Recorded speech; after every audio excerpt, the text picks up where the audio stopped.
Olá, sejam todos muito bem-vindos a mais uma aula a respeito de mais um soneto de Camões. Hoje nós falaremos um pouco a respeito do segundo soneto. Na aula passada nós falamos sobre o primeiro, e nós veremos que, quanto à forma e métrica, nós temos quase a mesma coisa, né? Nós comentamos que Camões se valia muito do chamado soneto clássico ou petrarquista, né? Fazendo menção à maneira de escrever sonetos de Pedro Petrarca, né? Ou podemos chamar também de soneto italiano, né? Também era muito utilizado por Dante, né? Todas essas nomenclaturas fazem referência ao mesmo tipo de soneto, que é este que nós estamos vendo que Camões prezava muito por escrever, né? Que é um soneto com 14 versos, tendo 4 estrofes, né? Duas delas sendo quartetos, né? Estrofes com 4 versos, e as outras duas estrofes são 3 versos cada um, né? Então vamos ler o segundo soneto, que diz assim: Eu cantarei de amor tão docemente, por uns termos em si tão concertados, que 2.000 acidentes namorados faça sentir ao peito que não sente. Farei que amor a todos avivente, pintando 1.000 segredos delicados, brandas iras, suspiros magoados, temerosa ousadia e pena ausente. Também, senhora, do desprezo honesto, de vossa vista branda e rigorosa, contentar-me-ei dizendo a menor parte. Porém, para cantar de vosso gesto a composição alta e milagrosa, aqui falta saber, engenho e arte. Então, como mencionei, nós podemos ver muito claramente que a estrutura se mantém. Aqui, gostaria de destacar que nós temos a predominância da maneira de rimar entre as duas últimas estrofes como sendo CDE, CDE, né? No poema anterior nós tínhamos uma pequena variação disso, né? Como eu mencionei, os sonetos italianos clássicos ou petrarquistas têm essa maneira fixa de serem escritos, mas tem uma variação possível de ser feita nas duas últimas estrofes, né? Variações que Camões costuma explorar, né? Mas esta variação presente neste segundo soneto é uma das que mais estão presentes na obra de Camões, quando nós tratamos dos sonetos, né? Nós comentamos que quando nós falamos da primeira rima de um soneto, nós podemos nomeá-la como sendo A, né? A segunda B, a terceira C. Então, neste caso, nós dizemos que a palavra docemente rima com sente, que rima com avivente, que rima com ausente. A todas essas rimas nós podemos nomeá-las como A. As rimas B, que são as segundas, o segundo tipo de rima que nós temos aqui, são essas outras rimas: concertados, namorados, delicados e magoados. Tá? São as rimas do tipo B.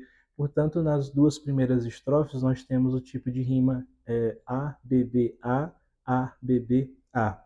Enquanto que nas duas últimas estrofes, nós temos a rima de honesto com gesto, rigorosa com milagrosa e parte com arte. Portanto, nós temos a rima C, de honesto com gesto, a rima D, de rigorosa com milagrosa, e a rima E, de parte com arte.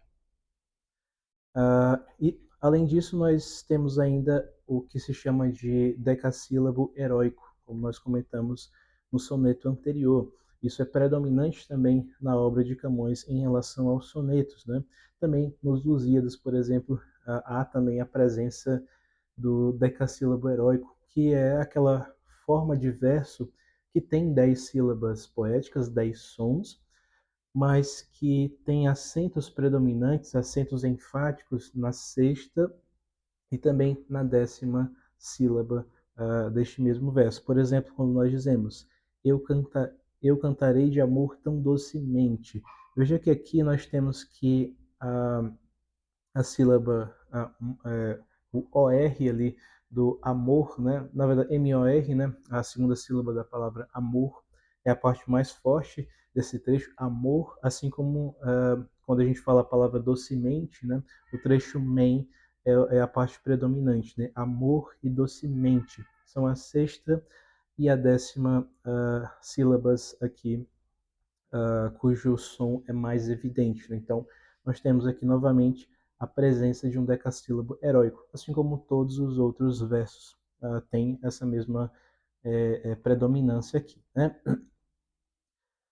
Então, antes de nós comentarmos um pouco mais a respeito do conteúdo deste soneto, eu gostaria de fazer uma paráfrase de cada uma dessas estrofes, né?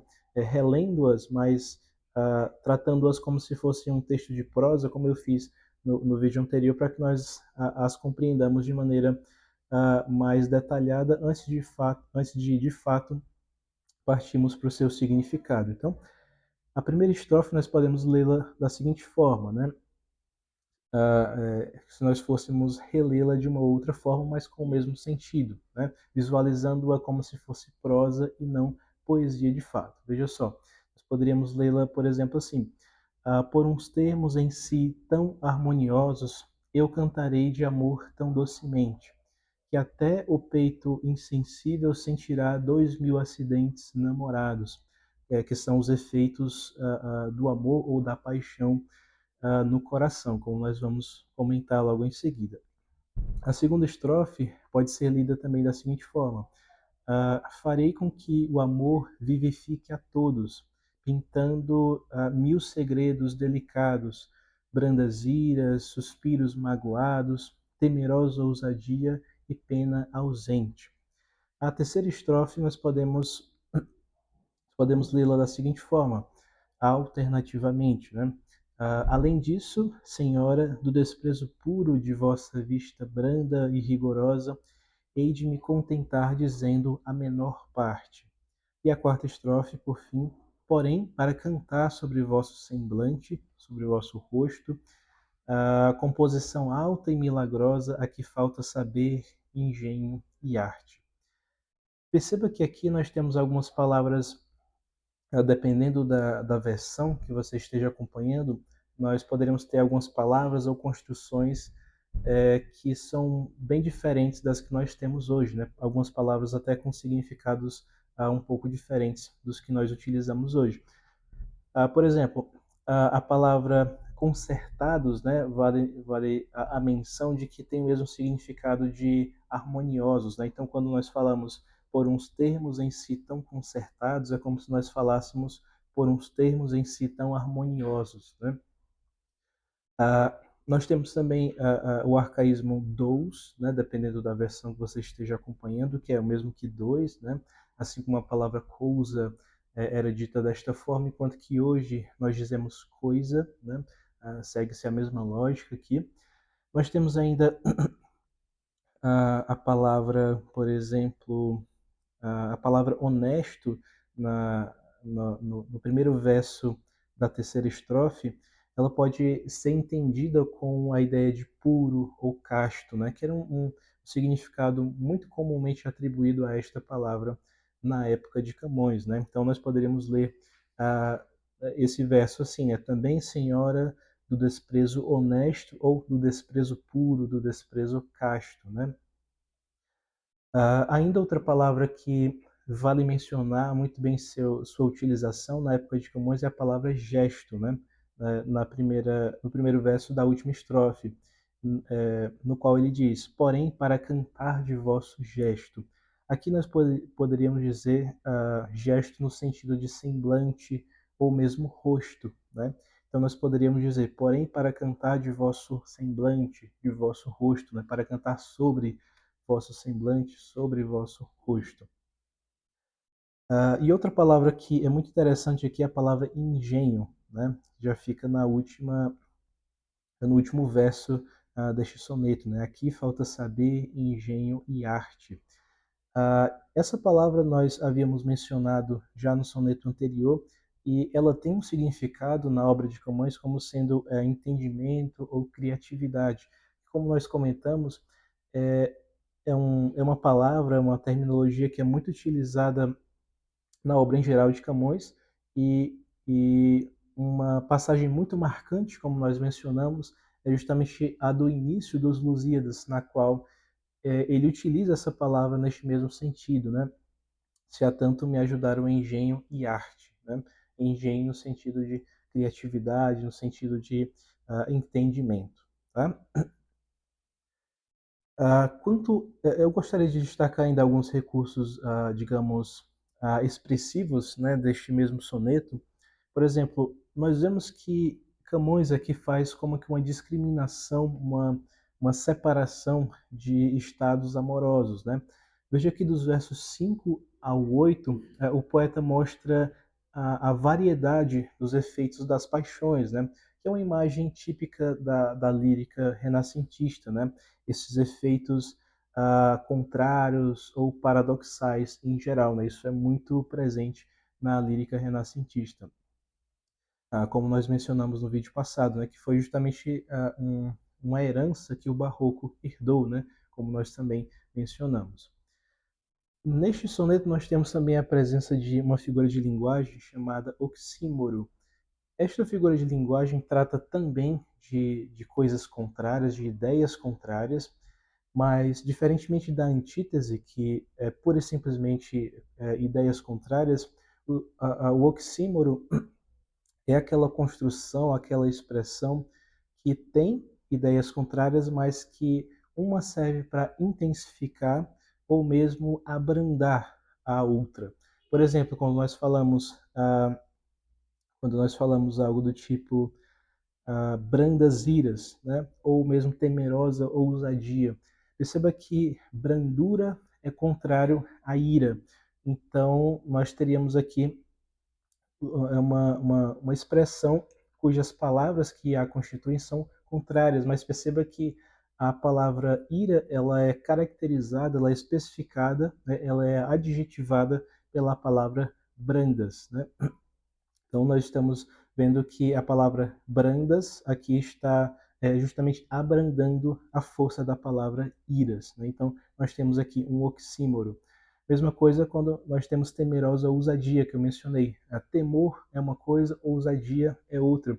Mas quando nós dizemos temerosa ousadia, nós dizemos que nós estamos querendo dizer que há um tipo de ousadia que não é tão ousada assim. Em vez disso, ela tem certo temor dentro dela, né? Então perceba que são duas palavras contrárias, mas que uma delas serve ou para intensificar a outra ou para abrandar a utilização ou o sentido da outra. É isso que é um oxímoro, né? Isso é muito comum na lírica de Camões, em sua obra em geral, como nós veremos, né? Eu lembro-me do quinto soneto de Camões, que nós iremos analisar em seguida. Na última estrofe ele fala, né? Mas como causar pode seu favor nos corações humanos amizade, se tão contrário a si é o mesmo amor, né? Ele fala a respeito da contrariedade que há dentro do próprio amor, né? Dentro da própria figura de amar, das suas contrariedades, seus oxímoros, seus paradoxos, algo que nós analisaremos posteriormente.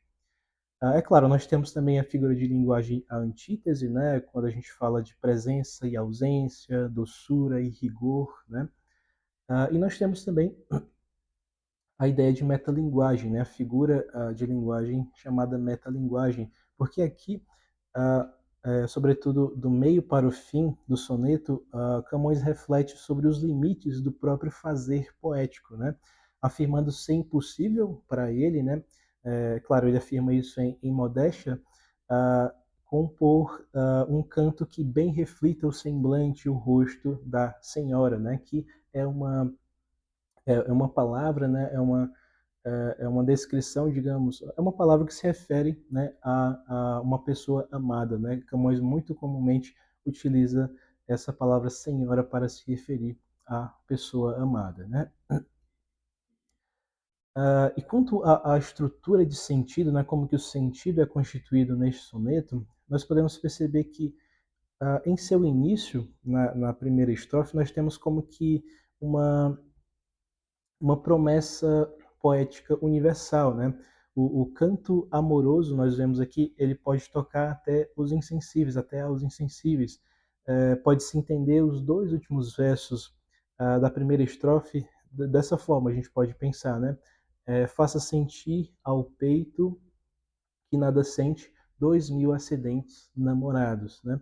E perceba-se ainda que a linguagem de Camões aqui é puramente aristotélica, né? Camões era um grande conhecedor da, da filosofia grega, sobretudo de Platão, né?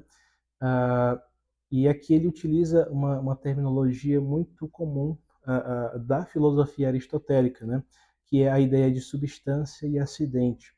Aristóteles comenta que, na realidade, há a substância e há seus acidentes. A substância é aquilo que existe por si mesmo, e os acidentes são aquelas coisas que são atribuídas ou imputadas nessa mesma substância. Por exemplo, quando nós imaginamos um homem que é, digamos, uh, que é um teólogo, né? Para que exista a função de teólogo, é necessário que, primeiro, ele seja um homem, né? Então, a substância é o homem, que é aquela ideia que existe por si mesma, enquanto que o teólogo é como que um adjetivo sobre essa substância, né? Então, a ideia de ser um teólogo é justamente o que Aristóteles chamava de acidente, né? Que é uma característica atribuída à substância, tá? Então, substância é aquilo que por si mesmo existe e os acidentes só existem na substância, tá? É a mesma ideia de substantivo e adjetivo, tá? Então, veja que a substância de 2000 acidentes é justamente o peito, né? E peito aqui seria a substância, os 2000 acidentes são os próprios acidentes mesmo, né? Então, a gente pode compreender essa expressão 2000 acidentes, né, como paixões diversas, né? Ou algo nesse sentido, né? Neste trecho, nós vemos que Camões trata não exatamente do amor sacrificial, né, do amor por excelência, senão que trata mais do amor relacionado à paixão. Tá? E aí há também como que uma descrição dessa mesma paixão. Né? Veja que o amor, né, canta o poeta, é múltiplo, é contraditório, é cheio de paradoxos, cheio de oxímoros. Né? E aí, em seguida, nós temos a passagem, né, como que dedicatória à senhora, né, à amada. Então, diante da amada, descrita como senhora, justamente, qualquer esforço poético parece pequeno, parece insuficiente. Tá? E há ainda uma conclusão modesta. Né? Camões, como mencionei, reconhece como que os limites do próprio fazer poético, reconhece os limites da palavra e da poesia diante de uma experiência sublime, né, de contemplação do semblante, do rosto da Senhora. Ademais, né, este soneto mostra como que um duplo movimento da poesia. Primeiro, nós vemos a capacidade da poesia de mover corações, né? Mover corações frios, fazendo sentir muitas paixões, né? 2000 acidentes namorados. Mas, ao mesmo tempo, né, paralelamente, porém, sua insuficiência diante da beleza sublime da senhora, de alcançar algum tipo de descrição. Né? Então, nós vemos que, até mesmo no conteúdo, na forma como Camões expressa o conteúdo, uma, há uma contrariedade, há um paradoxo aqui. Né? Como nós temos visto, é algo que é muito utilizado na poesia de Camões, tanto o paradoxo formal entre palavras, como também o paradoxo entre ideias, como é o caso aqui. Nós temos como que uma descrição do amor no início, né, como sendo uma descrição da poesia, na verdade, no início, como sendo algo tão poderoso, capaz de mover corações frios, e logo na outra parte nós temos o reconhecimento de que, ainda que essa poesia seja tão poderosa, ela não consegue descrever a amada, a Senhora. Então, há como que um paradoxo aqui de ideias, né, que Camões utiliza. Tá? Então, em suma, é isto que este soneto nos apresenta, né? A poesia, no início, como algo muito poderoso, capaz de mover corações frios, e em seguida, esta mesma poesia sendo incapaz de descrever o semblante da senhora, restando somente a contemplação, a experiência diante deste ato. Tá? Então, no mais era isso mesmo. Eu agradeço por terem assistido até aqui. Qualquer coisa, fiquem à vontade para comentarem alguma dúvida, alguma coisa. Estamos aqui para servir. Deus abençoe a todos vocês e até a próxima.